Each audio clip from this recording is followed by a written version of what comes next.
Oh, good morning, all my relations. It's nice to see you this morning. I'm really excited about this opportunity to sit in circle today with Denise Pictou Maloney and Jim Maloney. So welcome, welcome. Thank you for having us. Thank you very much.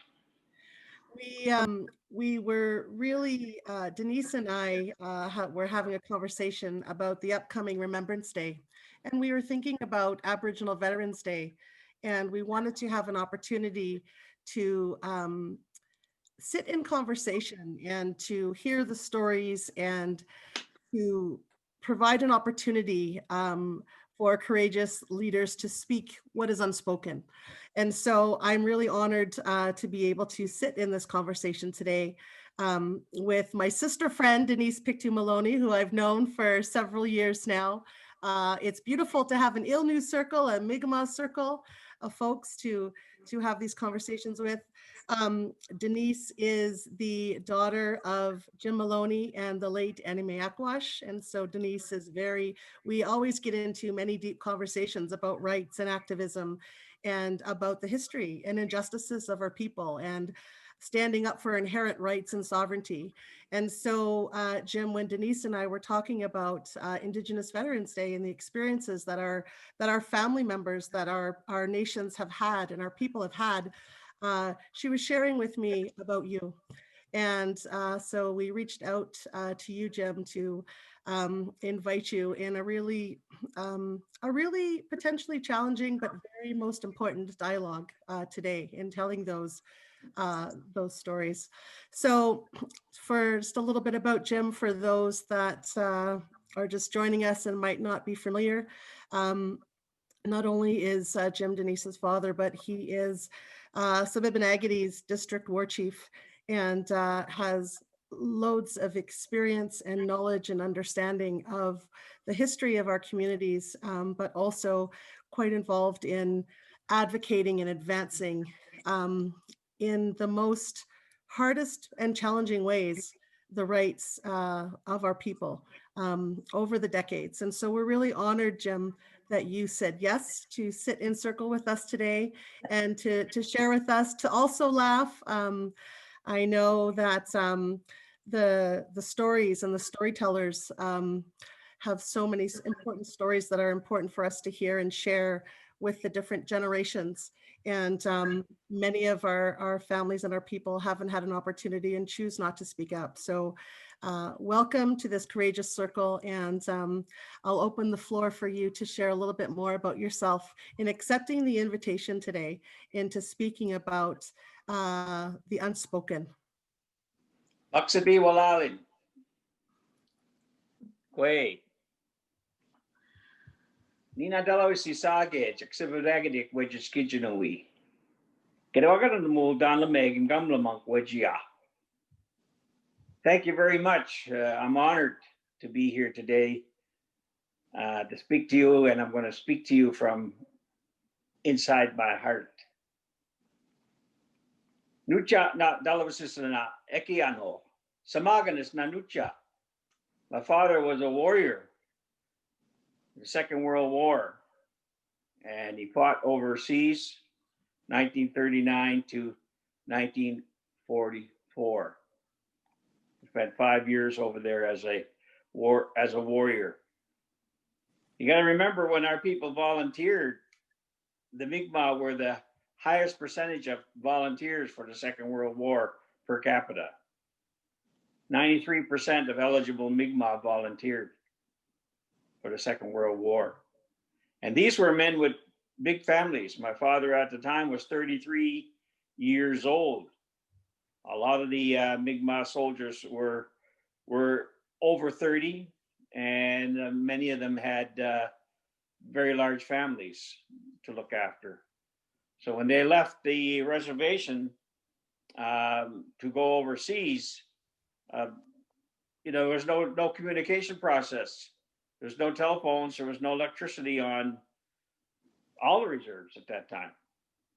So their only communication would have been through writing letters and or obviously telegrams. And nobody wanted to get a telegram because a telegram always brought serious bad news back.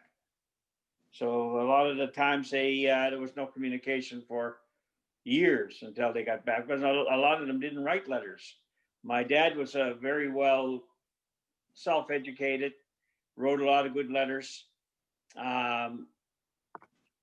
He spent a lot of time writing letters for other people to government agencies when he got back. So he was a very good writer. But my mom would not have been a good writer. My mom had maybe a grade 2 or 3 education. And they were, my mom's family obviously was on the Gina Baptist Cope side. And most of her family, her siblings were residential school survivors. So so it is an honor to be here today to talk about the veterans. It's something that we don't get to do enough of. We only do it one day a year, and in reality, the issue is that, and I think we've been taught very well by the veterans themselves, is they never mentioned it. And I've said this before, that my dad, I'd never seen my dad ever introduce himself as a veteran, ever. Like you see nowadays, you'll see somebody say, "Oh, I'm a veteran," or they got a jacket on, "I'm a veteran," or, you know, excuse me, to that level. But my dad never said, "Oh, my name is Steve Maloney, I'm a veteran." He did celebrate Veterans Day. He's very proud to be a veteran. But him or my uncles, I never ever seen them introduce themselves as a veteran, and I was brought up by them. You know, I lived with these veterans for first 15, 16 years of my life. Right, so I don't know whether they were ashamed or they didn't want to bring it up. I have no reason. I don't know why, but they did celebrate Veterans Day. That's something that I just thought of recently, and I never realized why they never introduced themselves as veterans. Right. You know, Jim, you mentioned about when your family signed up, and I also have great uncles and aunts that fought in the war as well. And that you mentioned 93%. And I was thinking about, you shared in 1939 to 49. And I was thinking about the conditions that our people were living in during those times that sort of contributed to them signing up, right, to the promise of going to fight on behalf of a nation, and what they would be given. Their families will be fed, they will be given land, all of these sort of false sort of promises. Is that the experience that you understand, that when your father and your uncles returned, that they were afforded those extra opportunities that they may have been promised to join and fight for the country? Yeah, no, actually, I don't think they knew. Those weren't the conditions why they went. I think they went because they're warriors. My father's brother Peter was killed in the First World War at Vimy Ridge. So, for the three other brothers, John and my father Steve and Alonso, they all volunteered to go in the Second World War. So their older brother, obviously Peter, was killed in the First World War in 1917. So they knew it was a world war going on. I don't think they were promised anything prior going in, but they got nothing when they came out. And the treatment that they got during the war, they were soldiers, very, very important soldiers, and equal in every way. But when they got back, they were disregarded.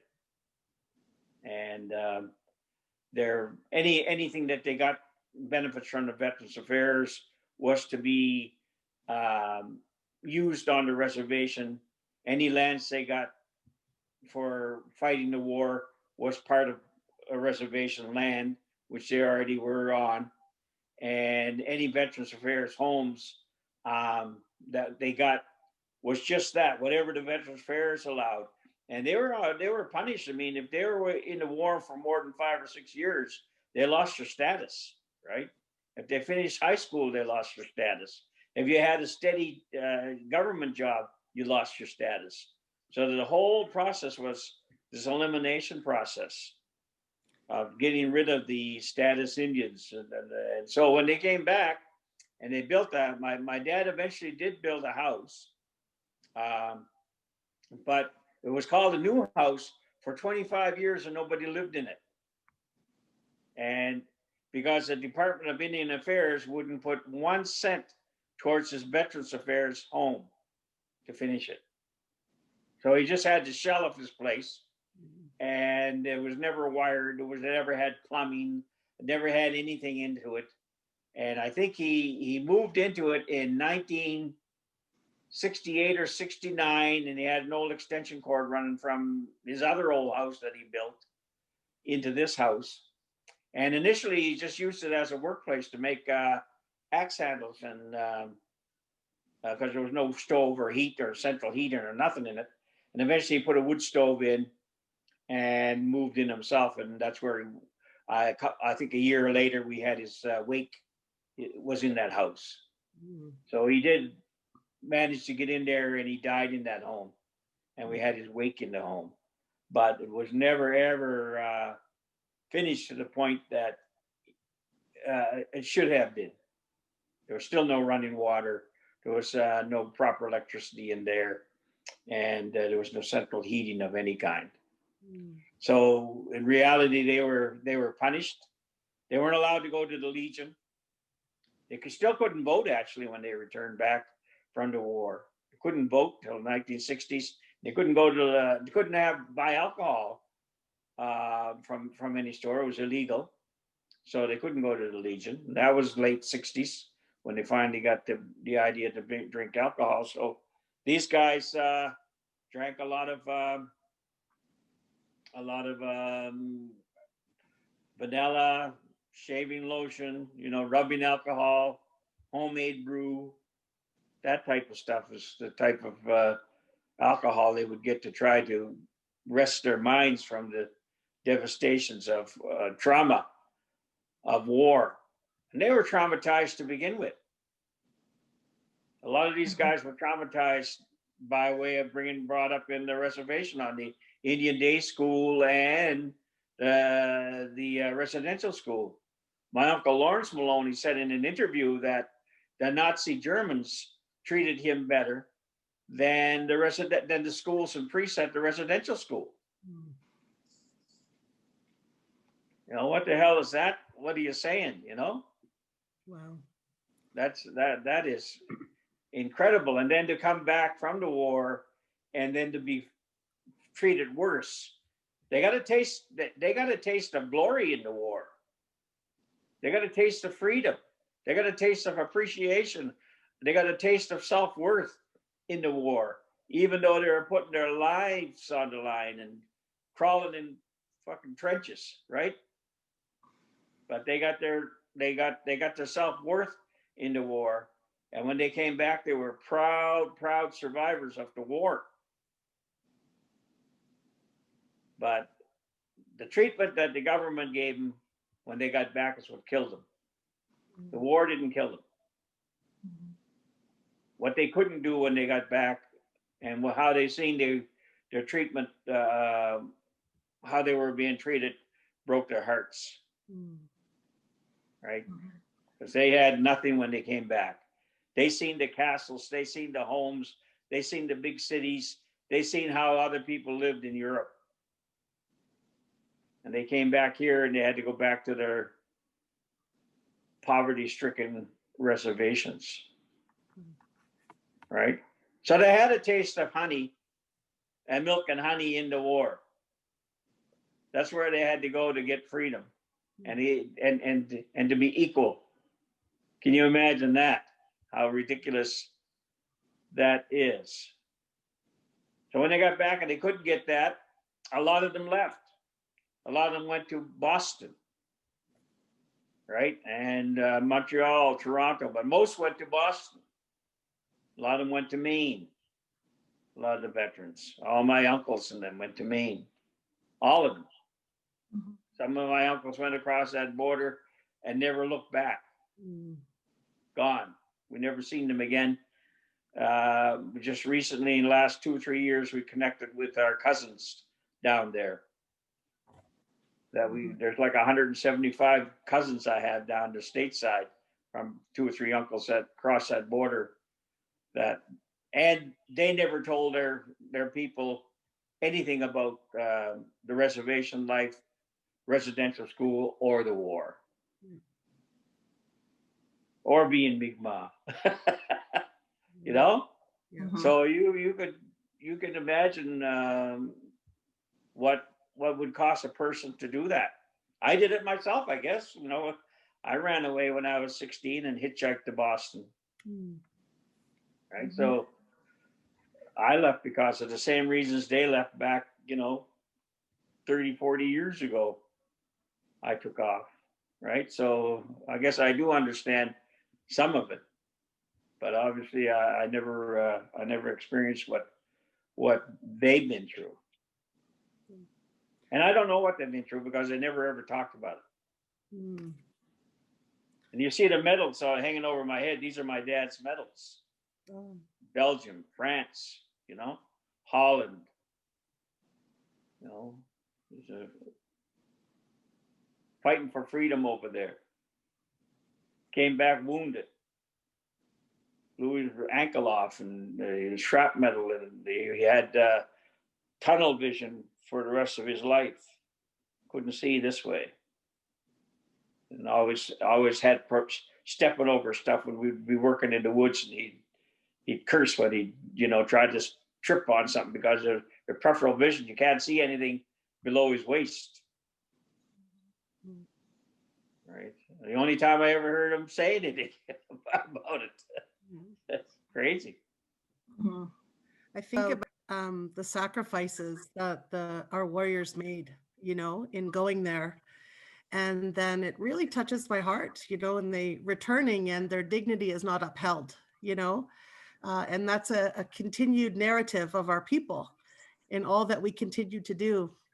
And I remember, Jim, when we were, just preparing for this, sitting in this discussion, you had shared that and you shared today that your father celebrated Veterans Day because he was a Yes. proud veteran. Yes. And I remember you had said that, he even put on his coat, his dirty shirt, and his medals. He had his medals and he went down and walked in the parade, Yeah. And Exactly. He had a same jacket that he wore every year, and the same old shirt, his blueberry picking shirt, Yeah. and down to the Veterans Parade he would go. And one time he got the honor of laying the wreath at his brother's grave. Why wouldn't he be able to do that every year? Not one time. Mhm. One time he was honored to lay the wreath at his brother's grave site name. His brother's buried in France, very rich, but he was very, really proud the fact that he could lay the wreath down. Imagine that, Mm. right?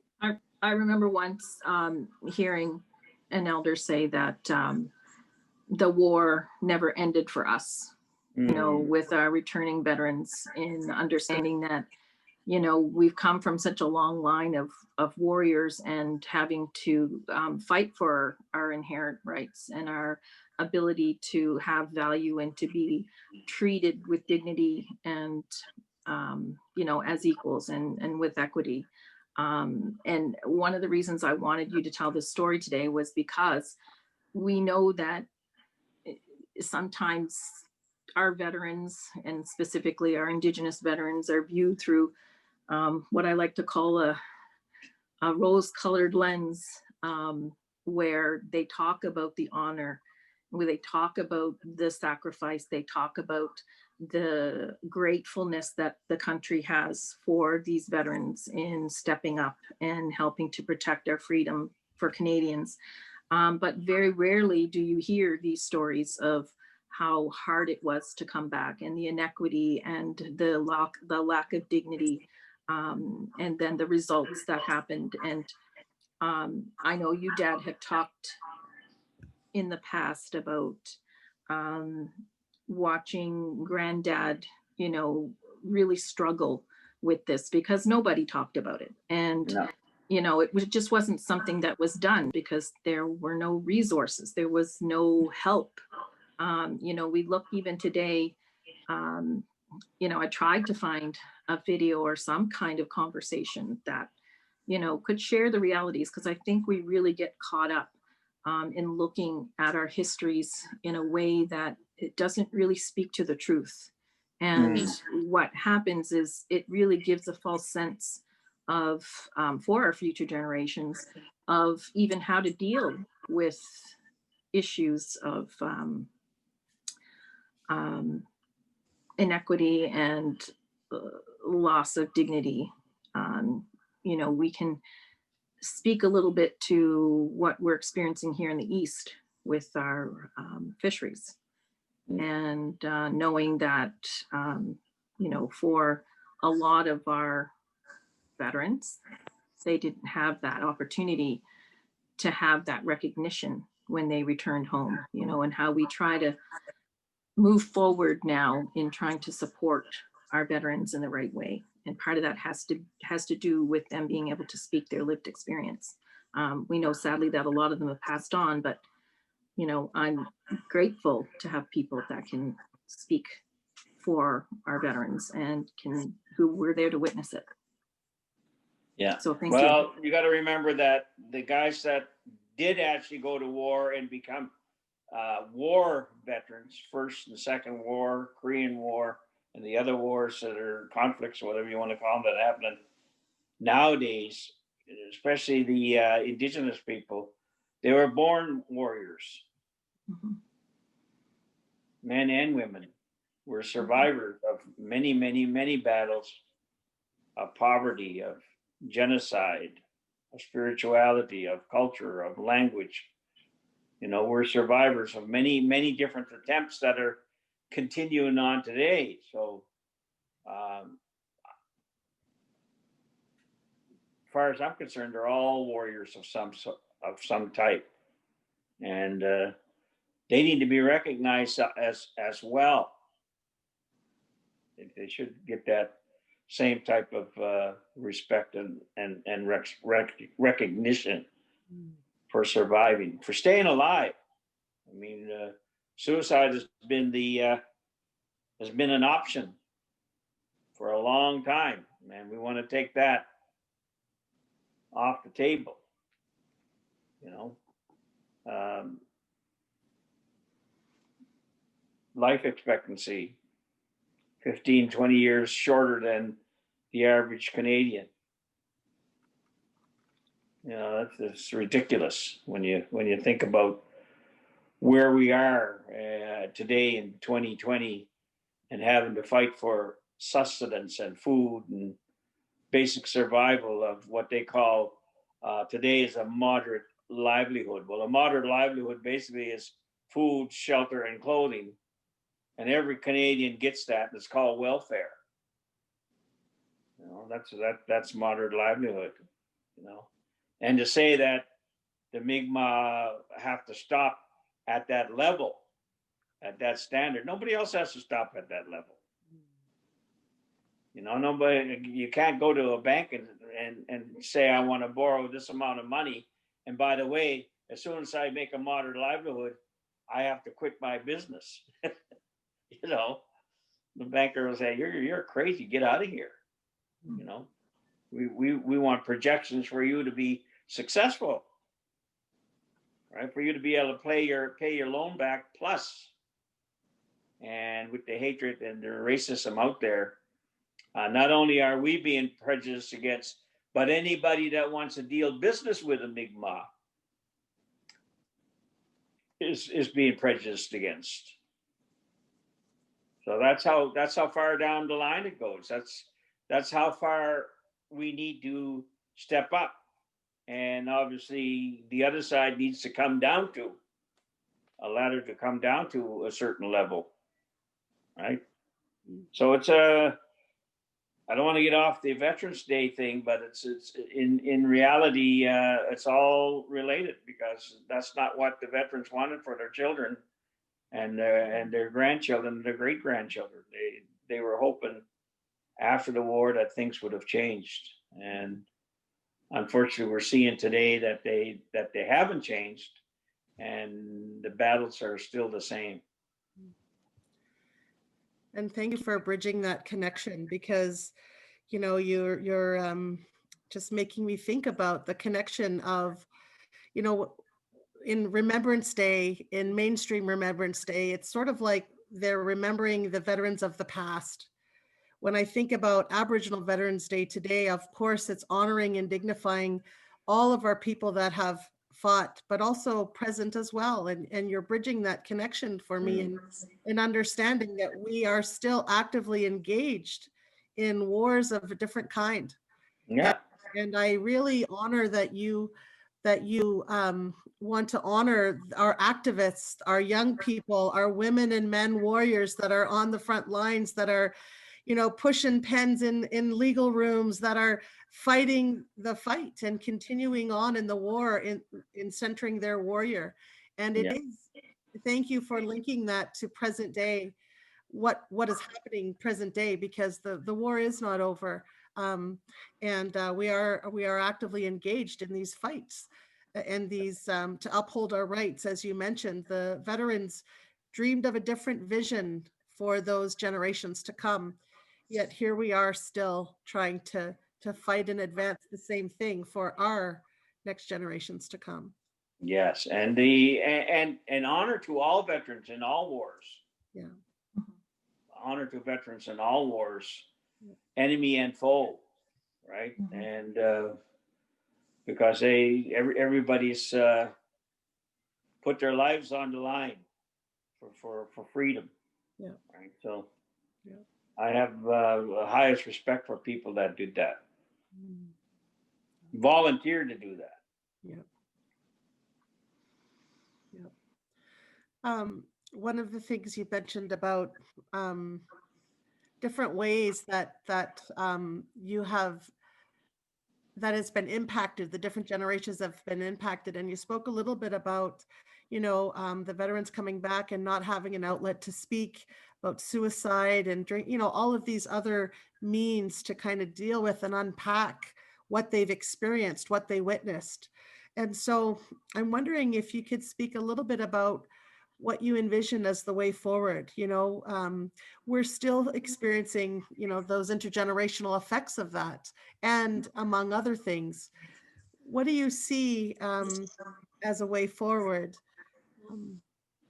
For It's very difficult to. I can't see in the hearts.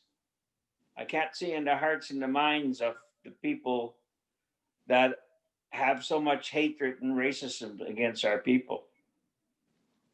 I can't see in their minds and hearts to see how long it's going to take for that to go away. So it's an invisible target. Although things are changing, it's not as blatant as it used to be. There are a lot of well-wishers out there now, and there are laws out there now that are starting to provide protection.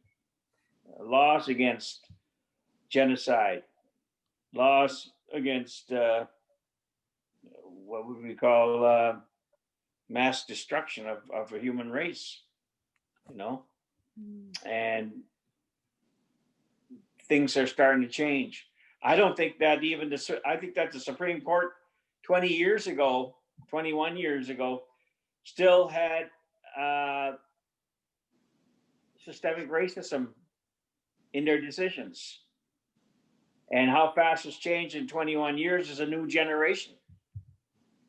They probably wouldn't have make the same decision today as they did 21 years ago, because of social media that's out there around the world now.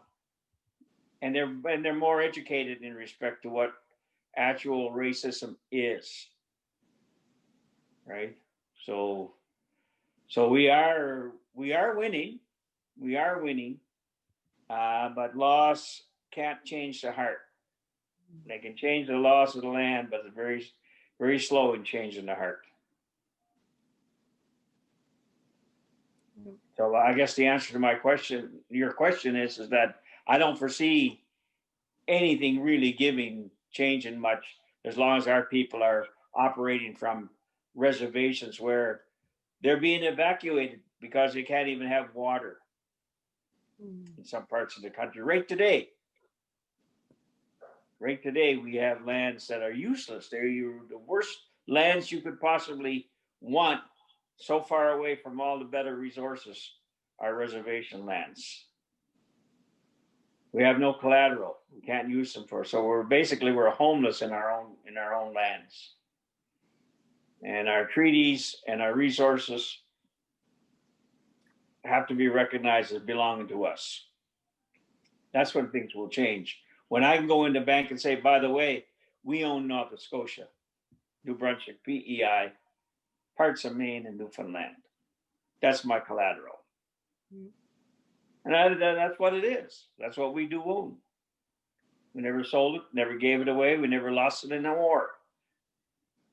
Right? It was stolen. I think that really speaks to, and I think discussions that happen in the understanding that, you know, Dad, you just hit it on the head by saying that how can we expect it to come to the table as nation to nation when we don't even have the collateral or the equality, the equity to be at that table, right? When we're not even viewed in this country as equals. So when they talk nation to nation, you know, in any discussion, usually there's, you know, coming to the table as equals. And how can you do that when the country doesn't even acknowledge that? So I agree with you that it's going to take some work, but I do agree that the more educated we become, the more we have conversations like this, the more we speak to truth about what's happening out in our territories, and the more we educate those around us of what's happening, because it becomes very siloed, as you know, in terms of our nation to nation view across this country with every Indigenous nation. We're all trying to, you know, eke out a survival, you know, in lands where we don't feel that we have any kind of ownership to, because of the very effective historic genocidal actions. So I do agree that, you know, I like to have a little bit of hope, as I know you've taught me to, but also acknowledging the reality of that hope, and knowing that, and it has to be, there has to be accountability with the people that obviously are expecting to come to this table, that they have to have that worldview of who we are as First Nations on this continent. So, well, I've been very fortunate to have my father teach me that I do own all this territory and that I do own all this land, and I feel like that through my whole lifetime. And I do feel that I own and have access to everything. But we need to get the people that stole our land to recognize that. mm-hmm. Very difficult to go up to a thief, you know, and for him to feel good about himself because he's given you a couple of little reservations, or he's given you a couple of little programs to make him feel good, like he's doing a wonderful thing. You know, these guys are preaching fairness and generosity and equalization on stolen platforms. You know, you're a thief. You're caught red-handed. You know, don't feel good about giving me something that you stole. This is my territory. And you know, as that legal process continues on, we're going to see things change, but it probably won't be in in our lifetimes, it might be, we need another 25 to 50 years ahead to change, right? So it's going to be a long process. I can see that. Aboriginal Veterans Day is coming up on November 8th, which is next Sunday. Can you share with us a little bit about, what do you do on that day? How do you honor and remember? I guess you do that probably every day, but how do you honor and remember Aboriginal veterans on that day? Well, we have a ceremony on Sipekne'katik for our own veterans, for our own Mi'kmaq veterans. So I attend that, and then there's another one at Millbrook, has a very large one as well. But prior to that, we used to have to go to the local town or the local legions and celebrate there. But now we are celebrating our own Mi'kmaq veterans finally in our own communities. Obviously, we don't have the mess hall and the legions and the drinks, because most of our people are on the Red Road, and they celebrate theirs by way of not drinking, and only because alcohol has been so much damage to us. The toast is not something that's practiced on our Veterans Days, and that's, I guess, maybe because it was against the law. The problems that we had with the alcohol abuse. It's not only Mi'kmaq or alcoholics. Prison is full of alcoholics.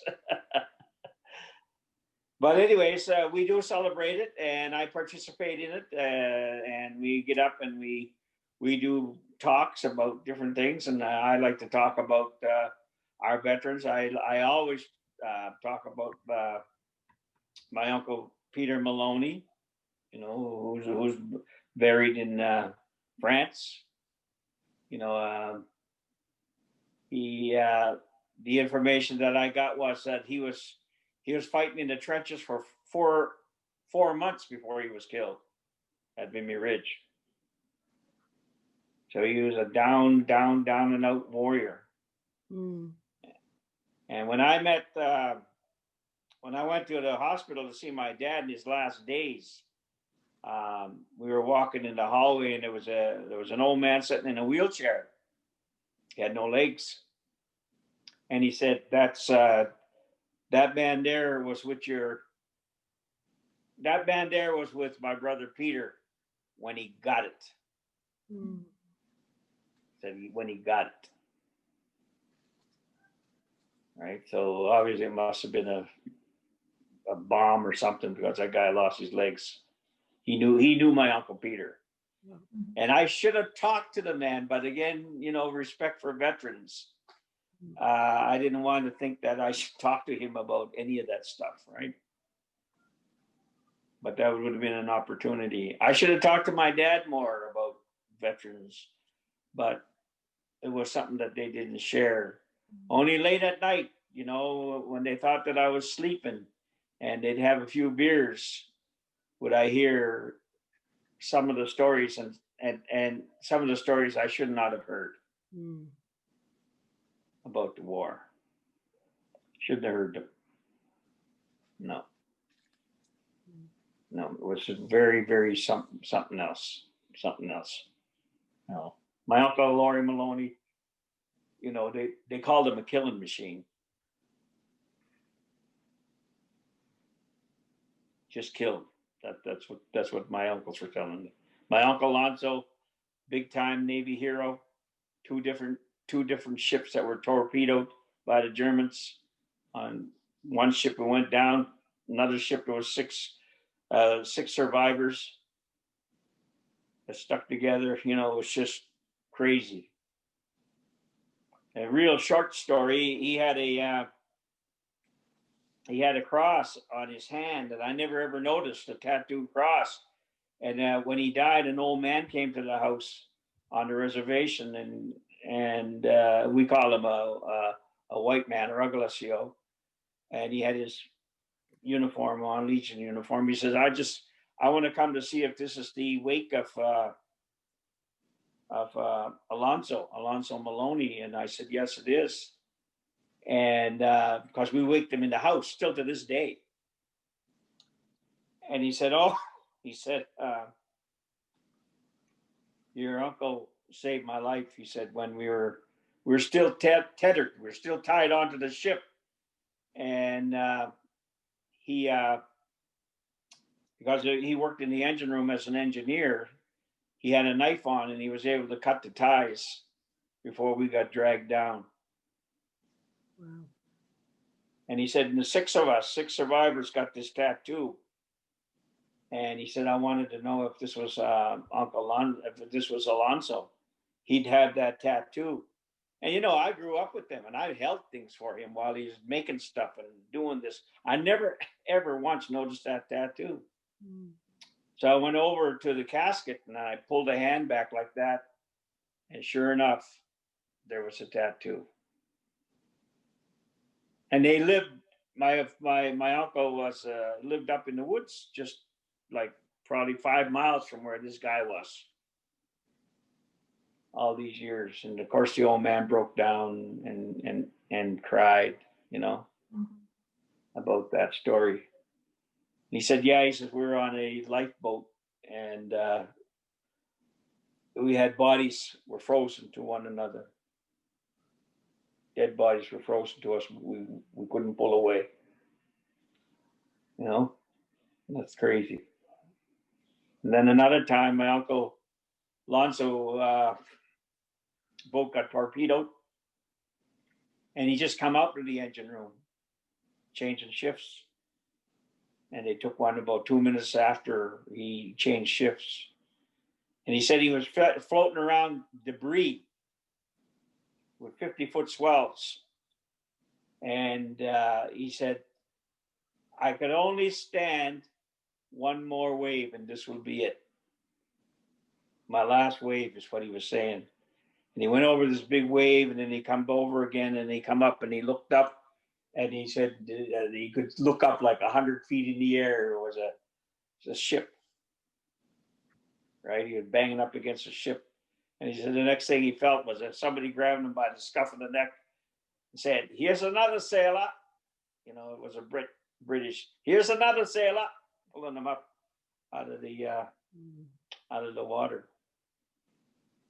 You know, just I don't know, all kinds of articles on my uncle Alonso and the warships that he was in, but he would never talk about them. You just read the newspapers. You know, you can get those.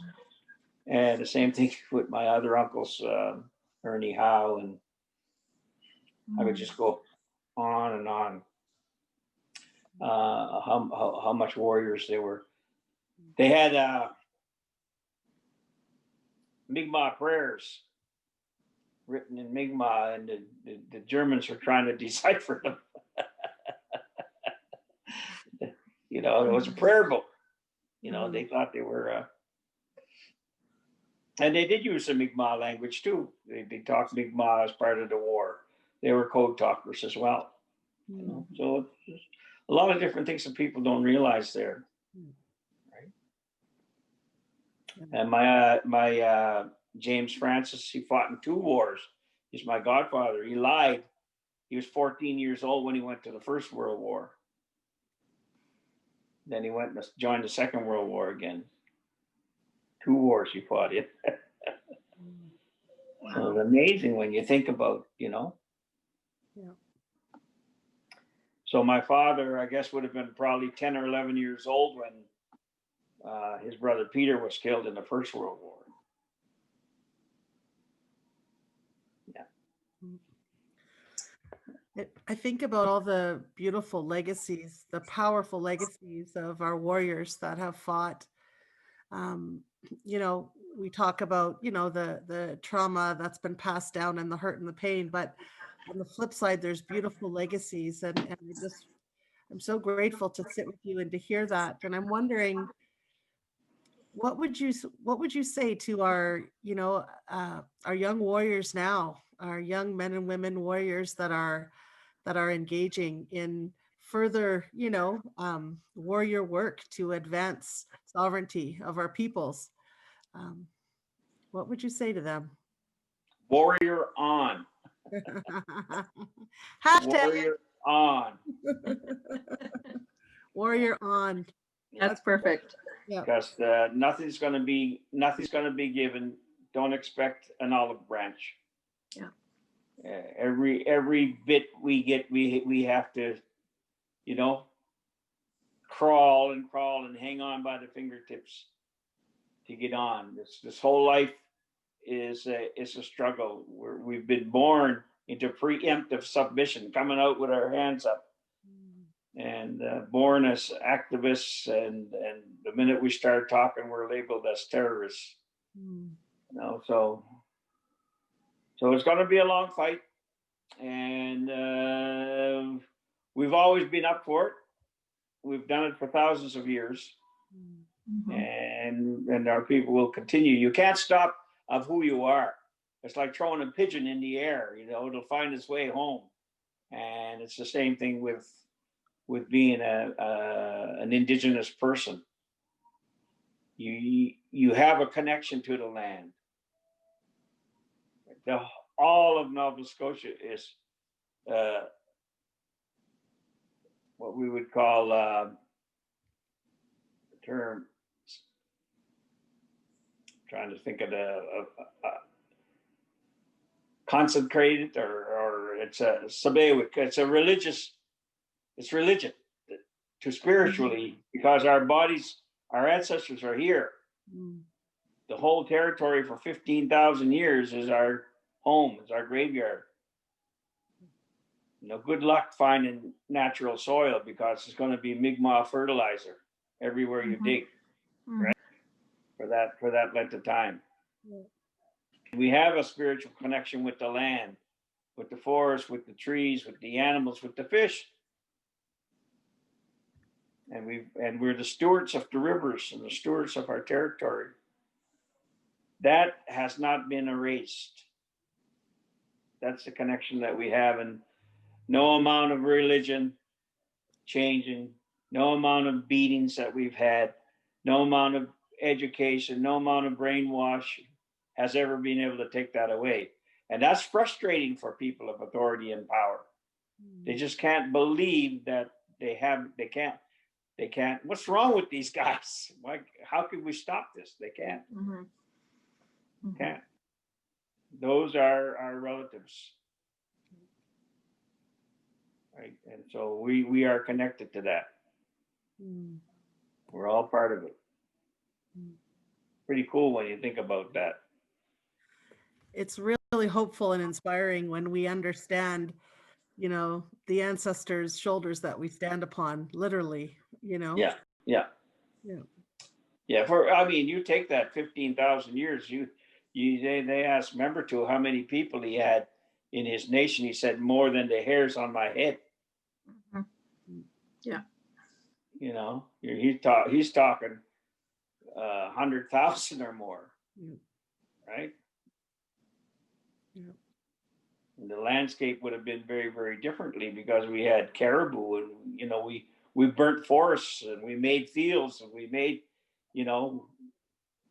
made places for our animals to be able to feed. Right? We did have our own agriculture. The map is very different nowadays, because it's just pine trees and fir trees, plantations. But back them days, it was a very, very different landscape with obviously many areas where for grazing, for moose and antelope and other animals that needed to be our food source. Right? Same with the fishing, the weirs that we used, and the types of fishing we did back then. So those were our drugstores, and those were our grocery stores, and those were our relatives. Yeah. And we put our bodies back in to fertilize the ground so they could eat. Yeah. That's the understanding we had. Yeah. I mean, they wouldn't even throw animal bones away. You know, the beaver bones, they wouldn't throw them away to the dog. They'd put them back in the water. Right? Respect for everything. Yeah. It's amazing when you think about it. So that's the mindset that people are fighting against, trying to erase, and they're not going to be successful in that one. Yeah. Yeah. That's why we're going to win. Yeah. That's why we are winning. Mm-hmm. Well, the survival is just so hopeful and fuels, so it's beautiful. Well, we have very powerful people. You know, my children, they're very powerful women. They're very, very independent, you know, and it's amazing to see them. And, you know, I can go on out of here knowing they're going to be okay, right down to my grandchildren, you know. And one of the biggest things that I've seen in power and strength in my life, and I've been around the world and back, is when we went down to bring their mother, Anna Mae, back. There was a resistance down there that they didn't want to bring her back. And they even tried to stop us through a court order. There was no help.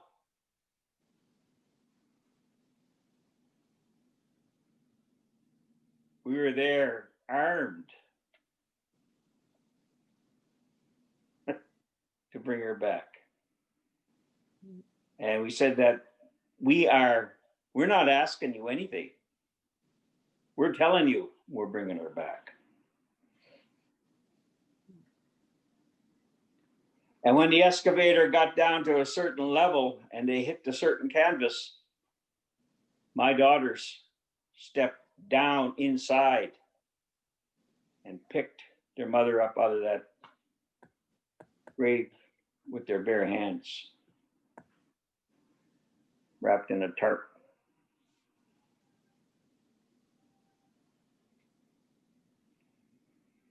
That is powerful. That is powerful. Not a lot of people know that. Hope stopped the machine, they said. Wow. Lifted her out.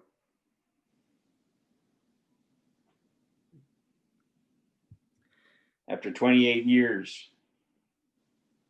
You know, and that's the kind of power that kid there, right there. As you look at that, the little brown face. That's the kind of power those kids got. Right. And I'm so proud of that warrior spirit they got from their mom. Right. Amazing. Well, if that's not a message for hope. Yeah.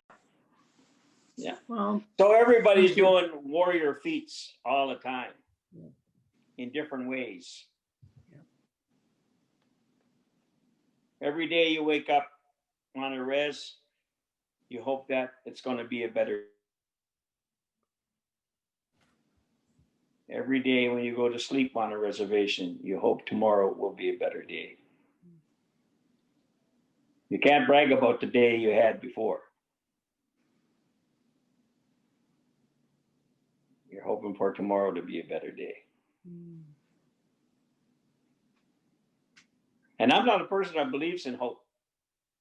You can hope that, you know, it's going to start snowing $50 bills. It's not going to happen. Right? You can hope as much as you want. It's not going to happen. So I don't want to keep hope alive. Yeah. I want reality. Right? It's no good to hope for anything. I want reality. And these kids here are living reality. And they're instilling that in my grandchildren. And they'll be instilled in my great-grandchildren. When I get some. No pressure. Thank you for that. That was a beautiful way to kind of wrap around the discussion that Terrellyn and I have had many, many times about the value of how we reclaim ownership over our women, having that place of nurturance and bringing everybody together. I mean, at the end of the day, every person that comes into this world comes through our women. And I think that that's forgotten a lot in conversation when we're talking about bringing people to the table to have discussions on our future. And really, if we can acknowledge that, that missing piece is so important to bring us all back into, a whole that history has tried to, decimate. And thank you for that. I like I said, I have big shoes to fill. But when you instill that in your children, that they have worth and that they have value and that they are important. And yes, I do also believe that I am in my territory. This is my territory. There's no question about that for me. So we just have to get other people to feel the same way. And yeah. And as I'm going to start using that hashtag now, warrior on. Yeah. Warrior up. Warrior on. Warrior on. Warrior on. And I love that it's in whatever way you can be a warrior. So if you're an artist, if you're an activist, if you're a lawyer, if you're a fisherwoman, if you're a mother, if you're a 8-year-old. If you're a big mouth. If you're a big mouth, yeah. They have their places too. Yes. Yes. Yeah. Warrior up. Well, I am, again, I'm just so grateful to be able to sit with you both today. I'm honored to know you. I'm honored to be able to hear the stories and stories that contain medicine, even if they're hard to hear, that they are equally as important than the ones that are easy to hear. And thank you for speaking of the unspoken. Thank you for naming the hard pieces. And thank you for the courage of modeling to us what our warriors stand for. And your final words about centering women is just a beautiful affirmation about the true warriorhood that you embody. And so I'm just grateful to have been able to sit with you today and to hear and learn and listen. Well, I'm not going anywhere yet. I'll be around next Veterans Day too. So we'll do a series. How about or at least in spirit? Yeah. We'll do a series. This is version 1. Exactly. Thank you so much, Terrellyn, for this. It's been great, and thank you, Dad, for reminding us and being the voice courageously of those who can't speak anymore. And there's so much to be said for having those lived experiences shared for our youth, because I think that really gives clarity. You can't know where you're going if you don't know where you come from. Good point. Yeah. And thank you very much. As we know, there are thousands of stories, as many as there are Mi'kmaq and people out there. Everybody has a story to tell, and this is only a very, very small part of everybody's huge contribution to what they've done to keep our people where we are today and alive. And that is, for them, I say, Walali all. Thank you all to the veterans. Thank you. Thank you. Walali.